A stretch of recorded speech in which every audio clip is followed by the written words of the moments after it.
বন্ধুরা, সামনেই আসছে মহানবমী তিথি এবং এই মহানবমীর দিন মায়ের বিশেষ কৃপা আশীর্বাদে সাংসারিক উন্নতি পেতে, অর্থাৎ আর্থিক দিক থেকে সমৃদ্ধশালী হতে এবং শারীরিক সুস্থতা বজায় রাখতে, সামনের দিনগুলোতে যাতে বড় কোনো অসুখ বিসুখ না আসে, তার জন্য কি উপায় করবেন বন্ধুরা? এই দিন মাকে ভাজা জাতীয় যে কোনো মিষ্টি নিবেদন করে দিয়ে আসুন।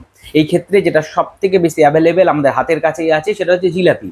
আপনার জিলাপি কিনে নিয়ে আসুন এবং মাকে এই দিন জিলাপি নিবেদন করে দিন। আশেপাশে যে মণ্ডপে পুজো হচ্ছে সেখানে যান এবং মাকে নিবেদন করে দিয়ে আসুন। আর যদি সম্ভব হয়, হাতে সময় থাকে, নিজের হাতে একটু সেই জিলাপি প্রসাদ আপনারা সকলের মধ্যে ডিস্ট্রিবিউট করুন, বন্টন করে দিন।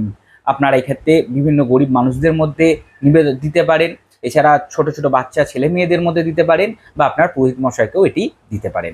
বন্ধুরা, এই দিন আপনারা যারা বিভিন্ন কাজে বাধা বিঘ্ন চলছে, কোনোভাবেই কাজ সাকসেস হচ্ছে না, যে কাজে যাচ্ছেন সে কাজে হতাশাই হাত লাগছে, কাজ হতে হচ্ছে না, বারবার কাজে বাধা আসছে, বা ভীষণ দুর্ঘটনা ঘটে আপনার জীবনে, ছোটোখাটো দুর্ঘটনা লেগেই আছে, তাহলে কি করবেন? নবমী তিথির দিন চন্দন কাঠ কিনে নিয়ে আসুন। সাদা বা লাল যে কোনো চন্দন কাঠ হলেই চলবে, এবং চন্দন কাঠ আপনারা মায়ের চরণে এদিন ঠেকিয়ে নিন, মায়ের চরণে ছুঁয়ে নিয়ে আসুন। এবং যখনই আপনারা কার্যক্ষেত্রে বাইরে বেরোবেন, প্রত্যেক দিন স্নান করে উঠে আপনারা একটু গঙ্গা জলের সাথে সেই চন্দন কাঠ ঘষে নেবেন, একটু সেই চন্দনের তিলক কপালে পরে নিয়ে আপনারা কার্যক্ষেত্রে যান।